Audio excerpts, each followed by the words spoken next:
Well, hello, my name's archive-jjokerst, and welcome to this this instrumentation module about spectroscopy.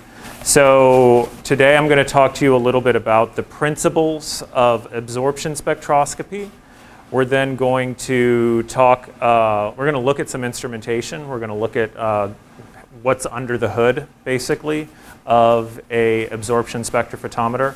We'll probably then also talk a little bit more about fluorescence and fluorescence spectroscopy. And then finally, we'll talk about how you can use this from a remote location. So before we do, why would we use spectroscopy? And why would we use, in particular, absorption spectroscopy? So there's a number of reasons. So probably the best is that it's simple, right? Every lab has a UV vis, right? This is, you might also hear people call this UV vis. You might hear people call this absorbance.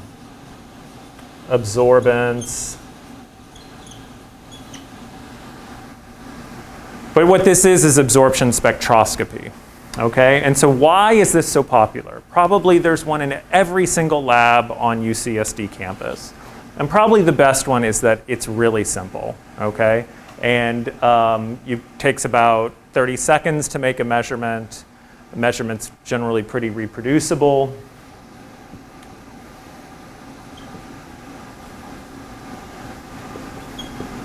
Make the same measurement multiple times, get the same number.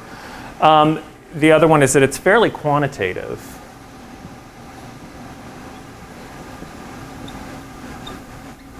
We'll talk about some times at the end of this lecture when it's not quantitative. When does absorption spectroscopy start to fail?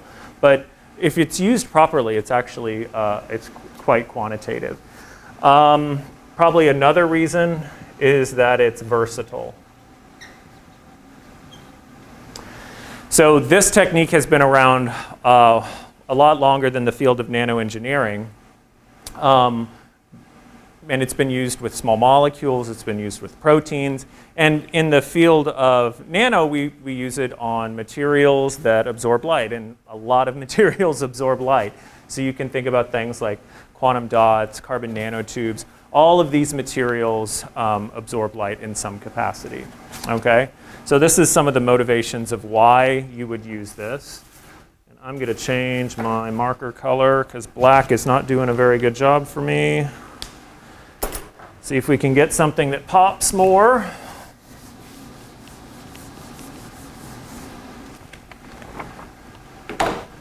Okay, so what does this instrument look like? And how would you make this measurement? What are we actually measuring? Well, let's start by talking about how the instrument is constructed. So the first thing we have is a source. And in particular, this is a light source, okay? So what are some common light sources? So lasers are a light source, right? LEDs are a light source. But believe it or not, perhaps the most useful in this context is just a simple white light bulb. So think about why would a bulb in particular be better than these two? And the reason is that, well, for one, it's a lot cheaper, right? So there's the cost component. But there's also the fact that this gives you lots of wavelengths. This little lambda is wavelength. Right? By definition, a laser's one wavelength, right? LEDs, there's some pretty amazing LEDs right now, but by and large, they're not as tunable. You don't have as much control over as many wavelengths as with a simple bulb. So a bulb is going to give you all of these wavelengths, but the next thing you need is some way of picking your wavelength, right? What is your wavelength of interest? So how would you do that? Let's actually call this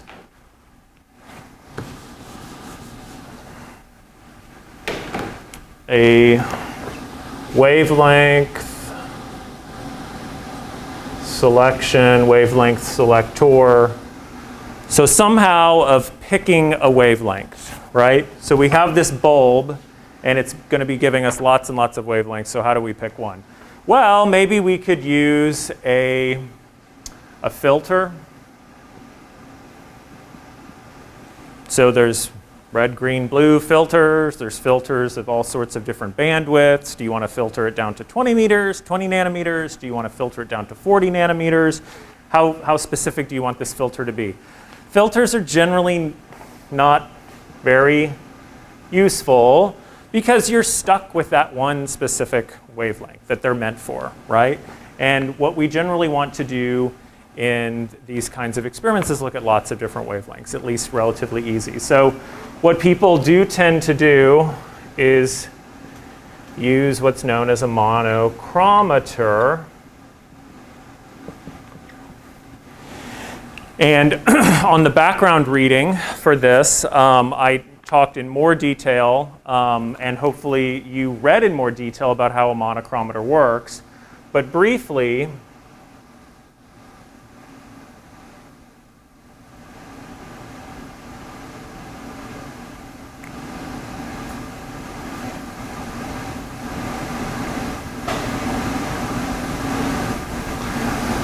it physically separates light based on having these individual gratings, right? And so just like in the multi-grating experiment or a multi-slit experiment, you have each individual slit acting as a point source, which can lead to constructive and destructive interference.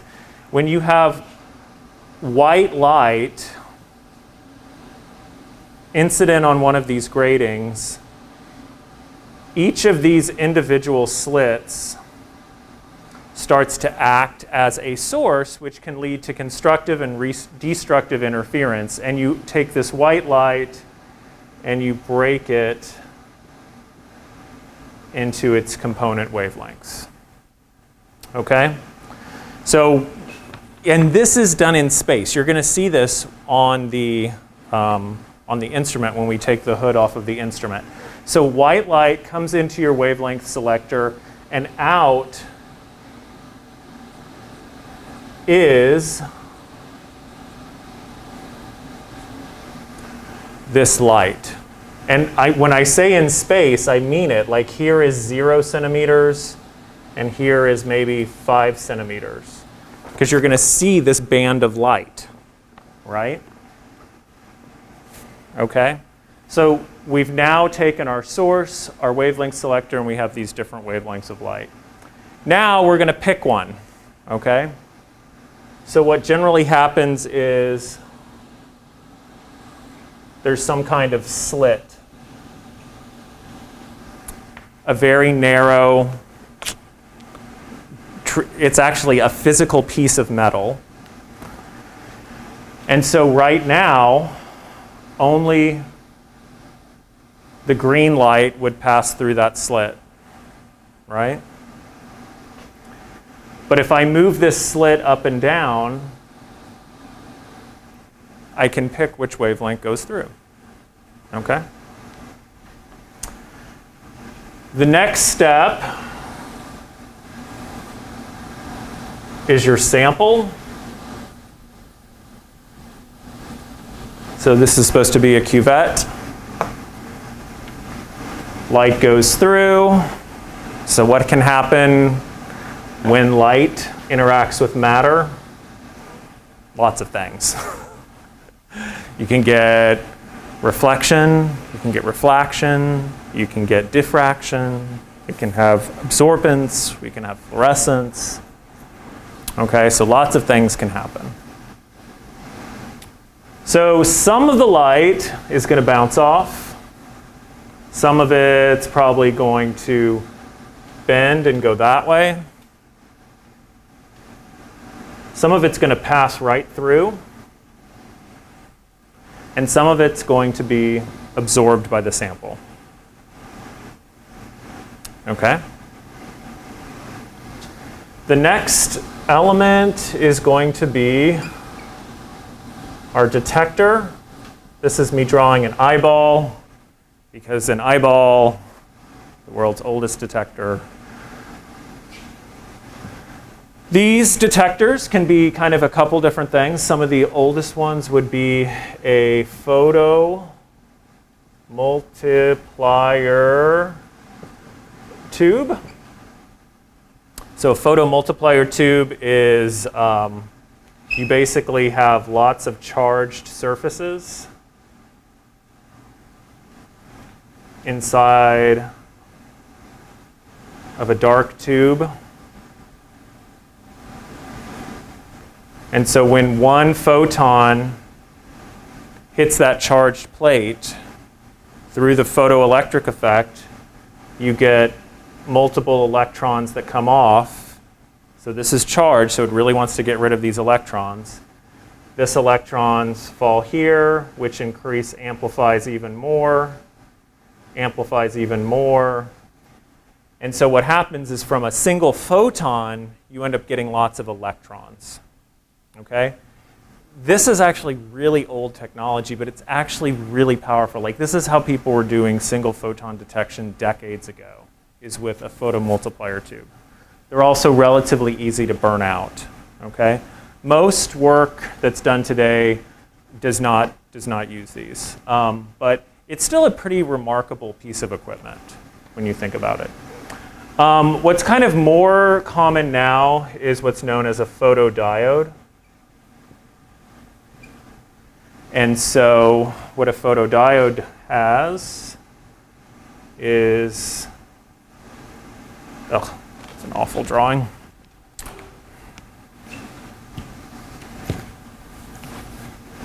It's magnetic.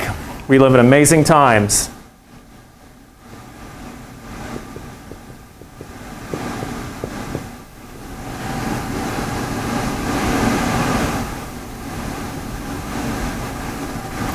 Areas of positive and negative charge, and when a photon hits this, you create an electron in a hole, which recombine and cause current to flow. And these can be made very, very small, and so you can have lots and lots of photodiode elements in a row. Okay? Probably still not as sensitive as a photomultiplier tube, but the advantages are much smaller and probably much faster. Okay, so most detectors that you see today are probably going to be some kind of photodiode. Okay. So let's think a little bit more. That's how the instrument is set up. And honestly, I'm going to show you 3 different instruments, and they look really different. One of them looks like it came over on the Mayflower. And one of them I just spent $50,000 on, and they basically have the same design underneath the hood. Okay.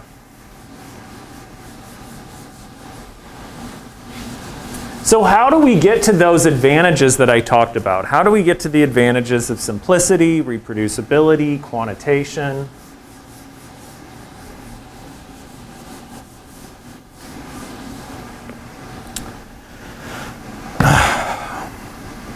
Because this game is all about light, right? As the name might imply, we're doing absorption spectroscopy. And so this kind of absorption is what we're kind of mostly interested in. But we can't really measure that, can we? Right? What we're actually measuring, where's your eyeball?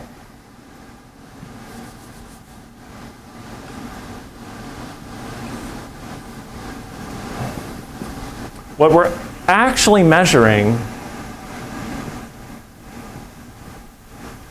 is the transmittance.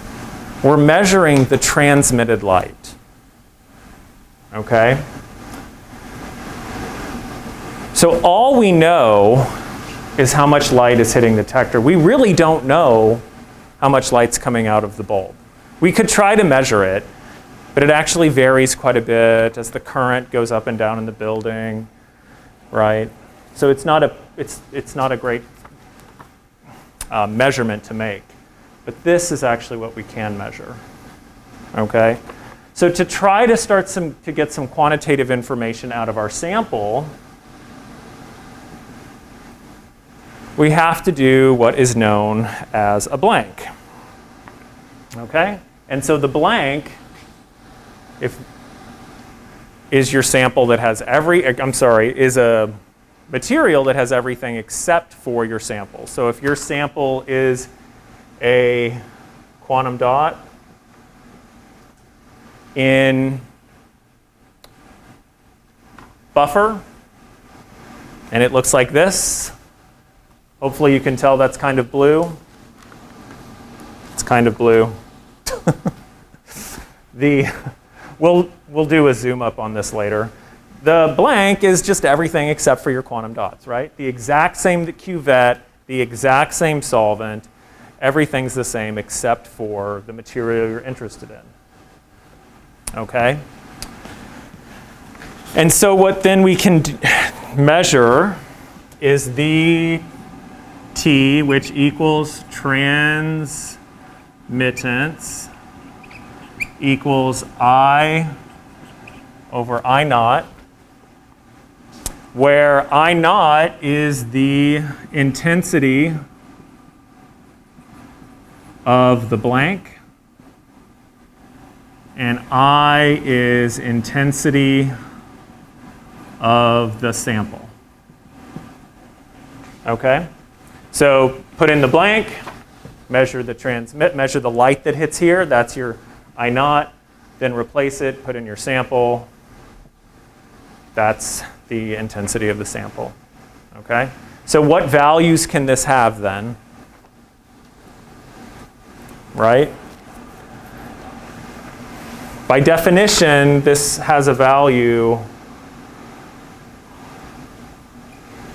of 0 to 100%, right? If you get a value more than 100%, that means that this is glowing, right? That's the only way you could have a value more than 100% is if your sample's actually giving off light itself. And I can't think of a way in which you could have it be negative. Yeah.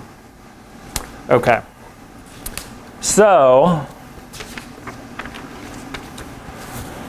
what do people tend to do with this?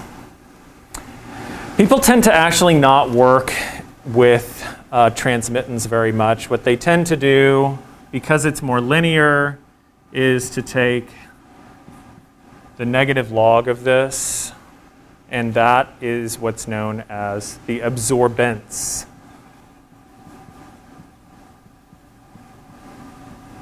So absorbance is a unitless, it has no units, and is the negative log of transmittance. So what's the range of absorbance then?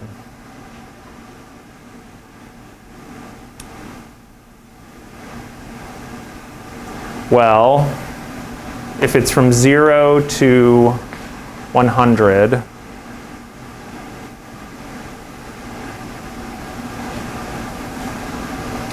the negative log of 10%, right, would be roughly an absorbance of 1. Okay? So a good range to work in, and this is kind of a key point, a good range of absorbance values to work in is roughly 0.1 to 1.0.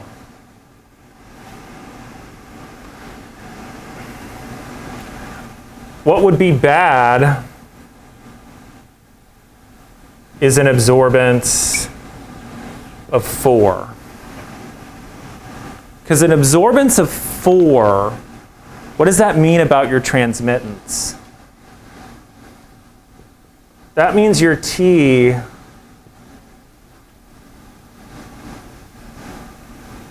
0.0001. Right? A very, very low absorbance. I'm sorry, a very, very low transmittance equals a very high absorbance. Right? Similarly, if you had an absorbance of that means your T is roughly 99.9%. Now, why is this bad? The reasons this is bad is because at a transmission of 99.9%, you're trying to discriminate between two very, very similar pieces of light, right? And similarly, if you're here at a transmittance of 0.001, you're trying to measure 1 photon in 10,000, which is kind of hard to do, okay? So your absorbance range should generally be around 0 to 0.1. The other thing is when you have this much absorbance, this little transmission, the background noise from your detector starts to come into play, right? So there's just some variation in your detector, and that starts to become a problem at these really high absorbance values, okay? So the most linear work is in roughly 0.1 to 1.0.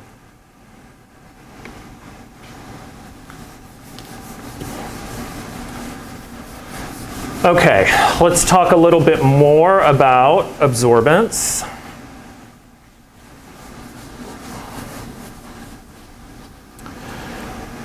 And you may have seen this before,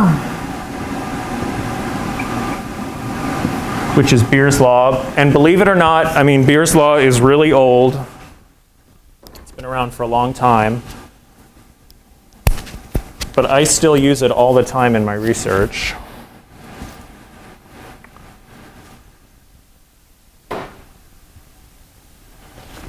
So let's define a few terms. A, like we already said, is absorbance. This little epsilon is the molar extinction coefficient.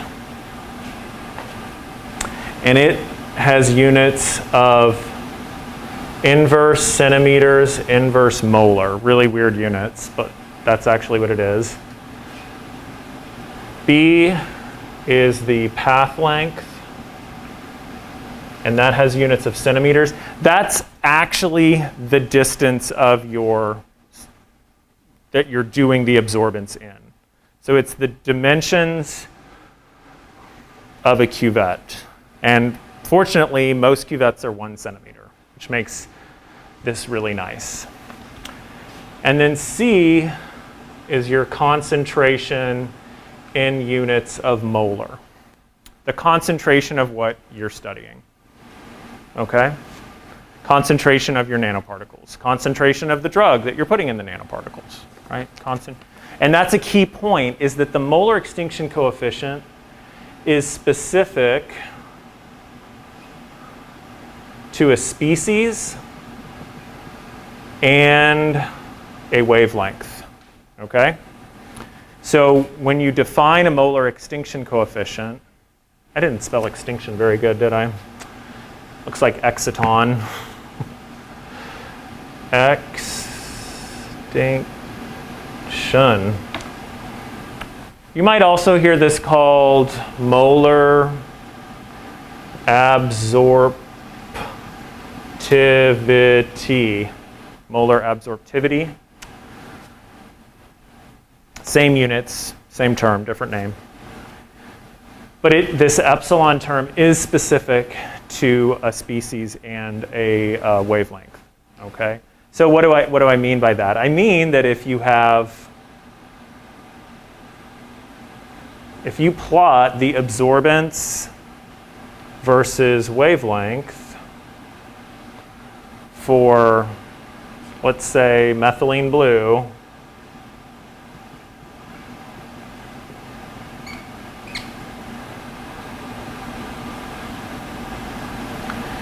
it's going to have its highest absorbance at around 660 nanometers, okay? And what this is simply reflecting is that as these different wavelengths of light interact with different energy levels in that molecule, and some of them interact more, and so the molar extinction coefficient is going to be highest at 660 nanometers, okay? One of the more powerful things about Beer's law is that it's additive. So say we have two species. Actually, let me take this opportunity to use one of my other colors. And let's say this is toluidine blue in red.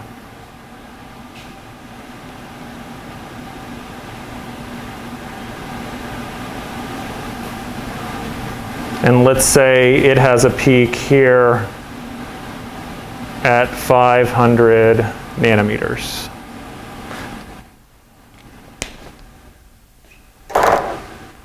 So if you have a mixture of these two, your absorbance at any one point is going to be a mixture of those two, right? So the absorbance at 660 is a function of the molar extinction coefficient at 660 of methylene blue,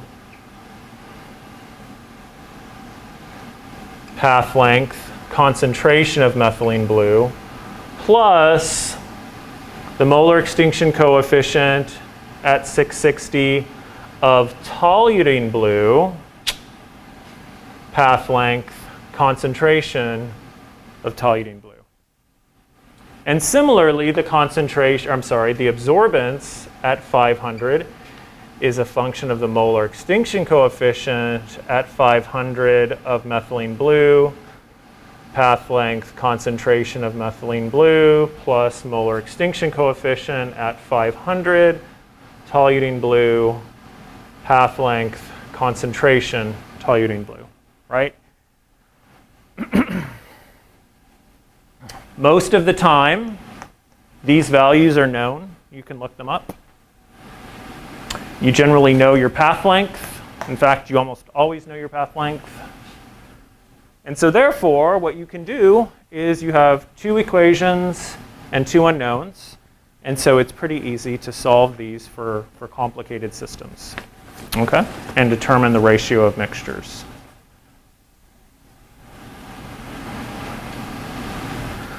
How would you determine, say you've invented a brand new nanoparticle that's never been characterized before, and you don't know the molar extinction coefficient. How would you measure that?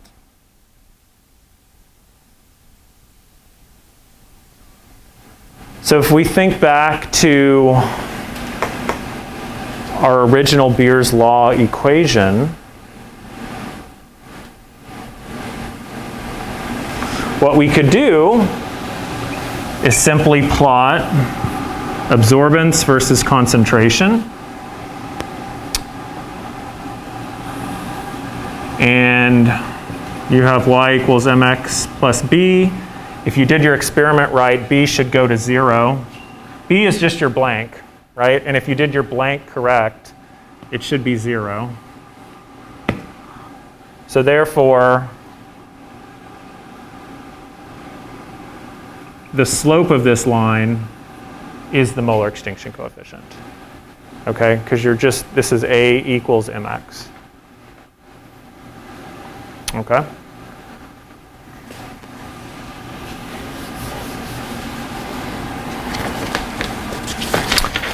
Okay.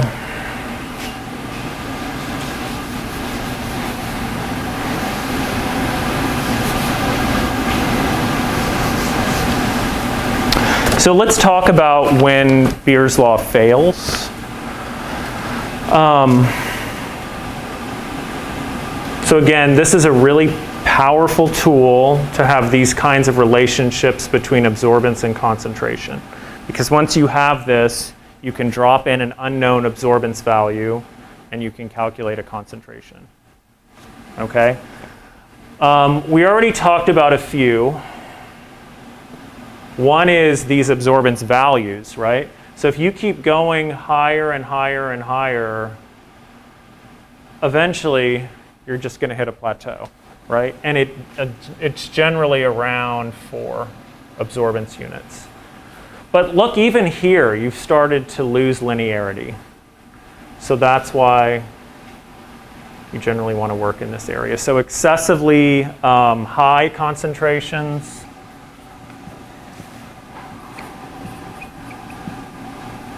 very high concentrations, very low concentrations, because it's just simply no longer linear. The other one could be if you have an unstable sample.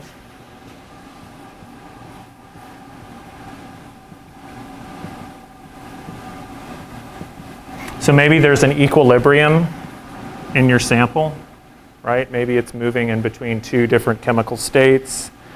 You also may have, there's just technique issues, dirty glassware.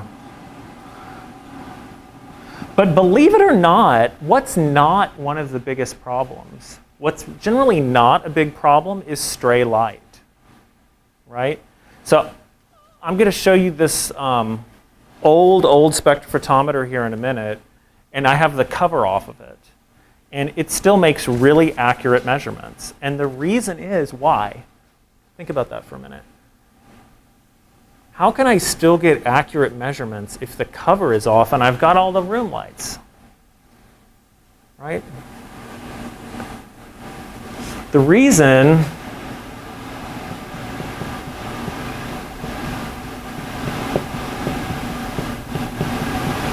is that it's a ratiometric approach, right? And so if the room lights are on, I'm going to have more background, but I'm also going to have more when I measure my sample, right? Now, if I had the room lights off when I did the blank and on when I did the sample, then that would be a big problem. But as long as the conditions of these are the same, you can still get remarkably accurate measurements. Okay? So let that percolate. Watch this another time if you need to. Read the background material, and then I'm happy to have an office hour to talk more about absorbance. So what I want to show you now is an actual spectrophotometer. So we looked at kind of a block diagram and sketched out the different components just a minute ago. But what we're going to do now is look at an actual instrument. This was made by Bausch and Lomb. This is called the Spectronic 20. People also call it the Spec 20. It actually has dust on it. This was a workhorse for many, many years. There were generations, well, maybe 1.5 generation of scientists who use this day in and day out. And it's a pretty powerful instrument for what it was. So let's take the hood off and look at some of the different components, and we'll I'll walk you through them similarly to how we did it on the board. Just kind of orient you. This is just for cooling, some additional electronics back here. But first, let's turn on the source, right? And so I said the source was a bulb. And so when I turn this on, you can appreciate that this bulb lights up, and there's light coming from the bulb. It's housed inside of here. So the light from the bulb travels down this tube, and it's projected towards the wavelength detector. So you can see this area right here where the light is coming out of the end of this tube, and it's hitting this monochromator. And so what I'm going to do is push this monochromator over to the side, and you can appreciate that it's actually breaking that white light into the constitutive colors. And you can also appreciate the two diffraction bands. So the first band being stronger than the second band. But in both of them, we're breaking this light up in space. So you can see how red, orange, etc. are broken down and displayed in space. Okay? So what comes next? Well, the next thing we have is the slit. And so you can hopefully appreciate it here. And if you can't see it there, what you can see is what it does to the light that goes through it. So there you can see that I have the angle of this monochromator change such that green light is being reflected, comes down the tube, reflects off of this, and comes back towards the sample. So now I have green light. Now the slit is all the way open. And if I tighten it up, so now I'm having much less green light that would be going to see the sample. Okay? The way the wavelength changes is by rotating this knob. And so I think you can understand underneath here, there's a piece of precisely machined metal that when it rotates, change the angle of this arm, which in turn then changes the angle of this monochromator and changes the color of light that moves towards the chamber. Okay? So what I didn't draw on the board is this device, and this is a little trap door that prevents light from going into the sample chamber. So here's where the sample lives, and then the detector is right here. And you can appreciate that when I touch the detector and short circuit it, my absorbance goes way high. Does it make sense that it goes from 0 to 100? Right? Because 100% transmittance would be a lot of light hitting the detector. So when I'm tapping it, it goes up. Okay? But the reason that this little trap door exists is I don't always want all of this light shining on my detector, right?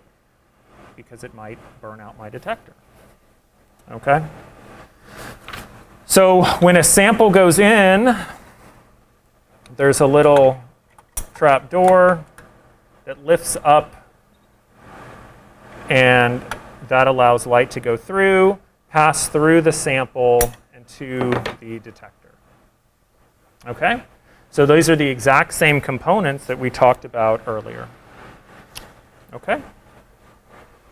So now what I want to do is show you how you would make a measurement. So the first thing we want to do is optimize the detector.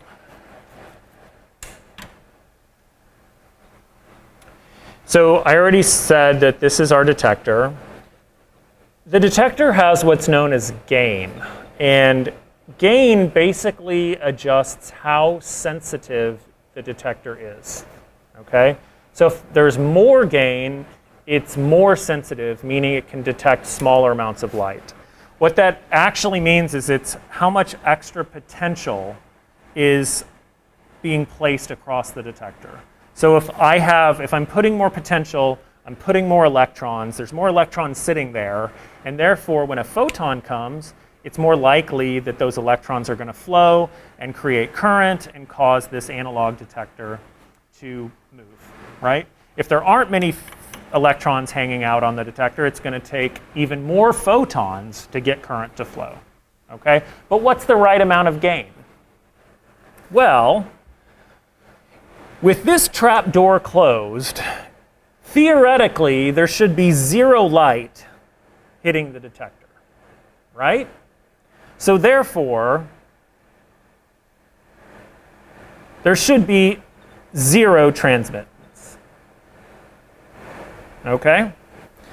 You can appreciate zero transmittance is 2 or infinity absorbance units. So absorbance is here in red, percent transmittance is in top.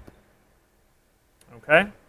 Notice how little space there is between 2 and infinity.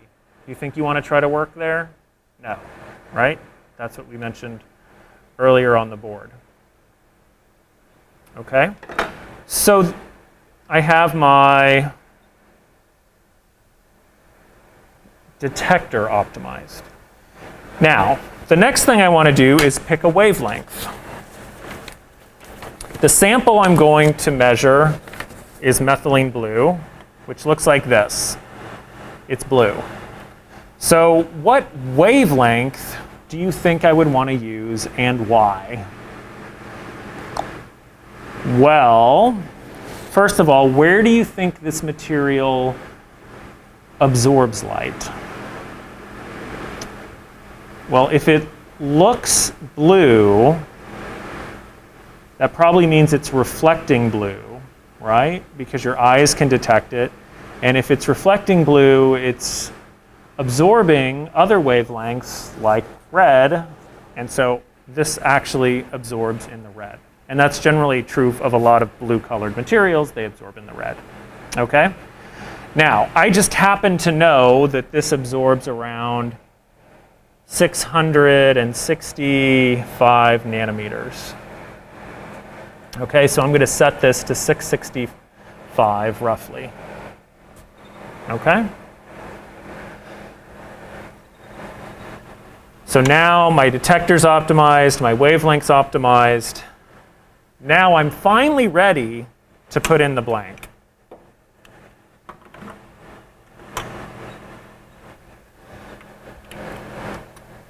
Okay. So I put in the blank, trapdoor goes open, 660 nanometer light goes through, and my percent transmittance goes through the roof. I've got a ton of light hitting the detector, right? In fact, too much light. Right? I want to set this to be 100% transmittance or 0% absorbance. Zero absorbance. Because this is the absorbance of the atmosphere, the absorbance of the cuvette, the absorbance of the solvent, the reflection off of the cuvette, the scatter. It's everything except for these little blue molecules. So what I'm going to do is I'm going to adjust my slit width, and I'm going to drop this down. And I'm going to adjust my slit such that it's right at 100% transmittance or 0 absorbance. Okay? Now I'm going to take out my blank. If you want to just test yourself, make sure that this is still good. Yep, I'm still right at 100%, 0% transmittance. I'm going to put in my sample, and I'm going to measure 0.25 absorbance. And Alec can tell you that I'm not lying when I said I just did this version without the microphone on, and we got an absorbance of 0.25. And we did it again and got an absorbance of 0.25 with the microphone on. So I think that kind of illustrates the reproducibility of this system. Okay? One other thing we can kind of look at is what happens when we change the wavelength. So right now I'm at 660. Look what happens when I go up to about 800. My absorbance goes way down. Transmittance goes way up. Let's go back to 660. Now I'm at my peak. And if we go to the other side, now I'm at about 600. Absorbance is way low again.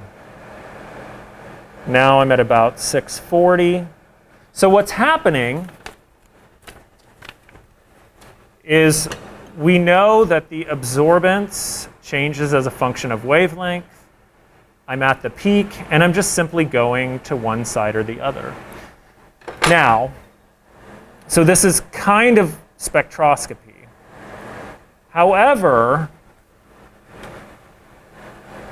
the slit was not optimized for all of those conditions, right? So if I now move to, let's say, 640, and put the blank back in,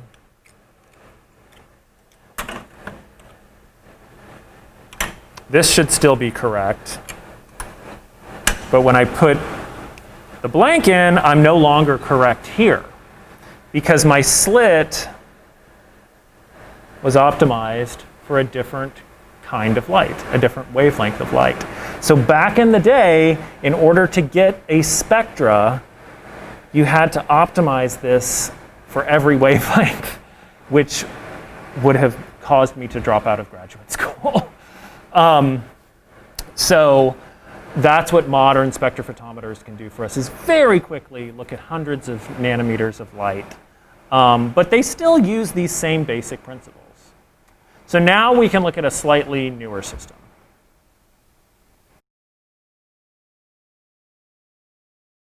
Okay, so now I'm going to show you a slightly newer piece of equipment. But again, this has a very similar design. Hopefully you can appreciate that there's some kind of light coming out of the back here. So this is, again, where the bulbs are housed. This is going to come down here to a wavelength selector. There's another mirror up here, which is going to focus the light. It's going to pass it through the sample holder, which you can see is my sample holder right there. And then this little window back there is my detector. Okay? So very similar design, but now this has computer control. So if we come over here, I just showed you there was no sample, no blank in there. And so we can see a few things. We can see the current wavelength that it's reading. You can see the current absorbance value, and you can see the current slit width. Okay? So the first thing we want to do, I want to measure these exact same samples. So the first thing we would do is do an auto zero. So this is the blank, but this software calls it an auto zero.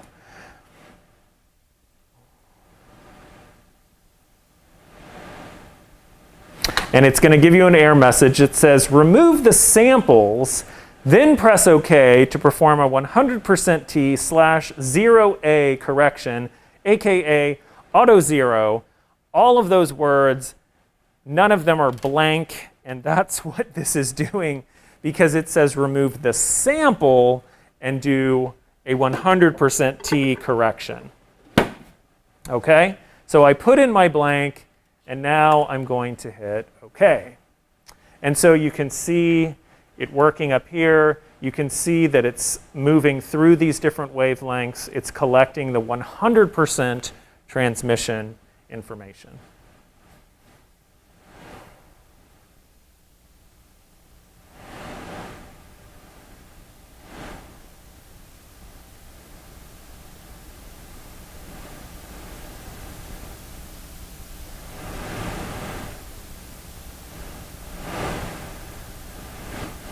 Okay, so now it'll think for a minute.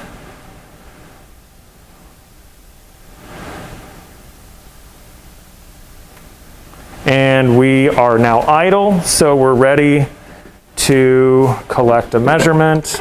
So I'm going to replace, put in my same sample.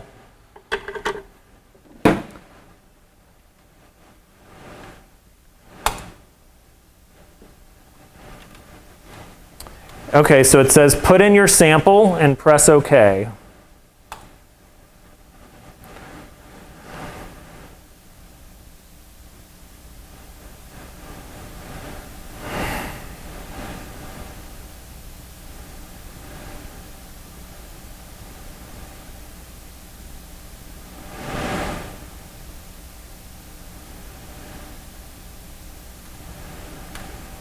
And you can see it again, scrolling through the different wavelengths.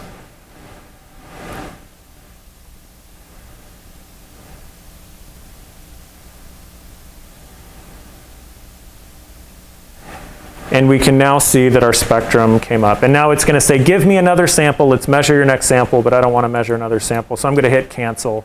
And we get this beautiful spectrum with 1 nanometer resolution. And so I'm going to hover over this, and my peak absorbance is about 0.34, and I've got 0.25 on that 75-year-old instrument, so not too bad, 0.25, 0.35. But you can again appreciate this shape that absorbance goes down when you move away from the peak. The other thing that is nice is that you can change this to percent transmittance. So now I made my absorbance percent T, and you can appreciate that it's simply the inverse. But again, we're much more common and much more used to thinking about the absorbance values. Okay? So this is a slightly newer version, much faster to get spectral data. And so now let's look at the most state-of-the-art system that we have. Okay, so now I want to show you the most state-of-the-art system really that is out there. There's a couple really nice features about this, but perhaps the most important is that we can now start to look at 96 samples at a time. So this is what's called a well plate, a 96 well plate, and it has 8 rows and 12 columns for 96 total samples. And so you can load up your samples, put it in here, and then do the same kind of spectral data and spectral analysis that we showed downstairs. And so here's a plate that someone in the lab did, and if I just double click, this is well number, what is this? D5. So D5 has a peak about 562 nanometers. Okay, and so you can really quickly measure a lot of samples. You can do a single time point, you can do spectral, you can do kinetic data, and so I'm hoping that you'll be able to dial into this instrument and do a few studies from home. Okay? And then last but not least is this adorable little spectrophotometer.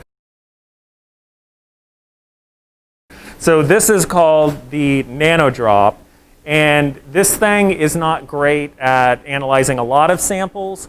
It's not great at very low detection limits. It's not great at really fast speed, but what it is great at is measuring tiny, tiny sample sizes. So the way this works is there are 2 magnets. This is a magnet, and this is a magnet. And if you zoom in, you can hopefully see this tiny little aperture right in the center. And so you can put a very small drop of sample on there, maybe 5 microliters. And when you close this, it controls, through magnetics, the path length. So we told you earlier that the path length is generally 1 centimeter, but that's not the case here. The path length here is on the order of micrometers. But what that allows us to do is measure very, very small sample sizes. So for precious samples like DNA, when you want to still get an accurate measurement, but you just don't have a lot of sample, this is the instrument for you. So most of what we talked about today was about absorbance, right? I want to also just briefly talk about fluorescence.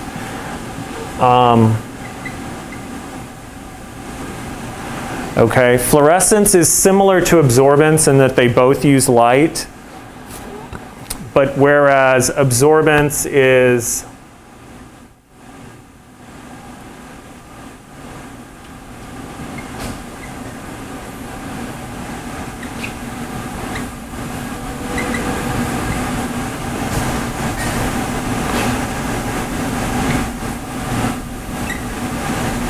this is absorbance. You have light, it interacts with the sample, there's less light as a result of going through the sample, and therefore there's light that hits the detector, I over I naught. This is absorbance. There's a reduction in the light that hits the detector.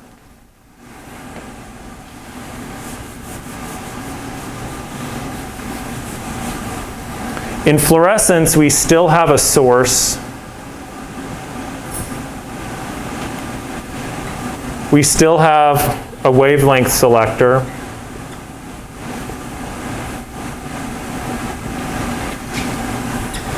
We still have our sample. The difference is that the detector is now at 90 degrees.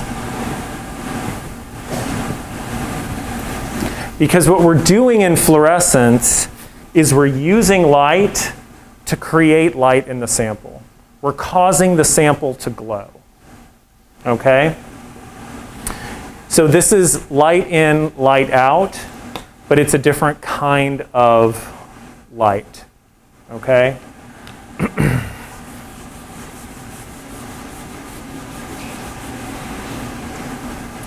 So if we look at the molecular energy diagram,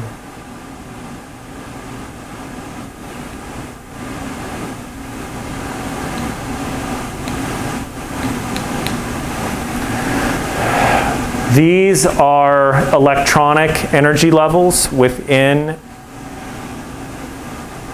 a molecule or a nanoparticle. These are vibrational energy levels. In absorbance, we have some absorbance, right? The energy is lost. But what happens in fluorescence is that there's some relaxation and then a drop to a lower energy level, which leads to light of a different wavelength. Okay? We're not going to use fluorescence extensively in this course, but I did want you to be aware of it in the context of using that plate reader, which can't do fluorescence.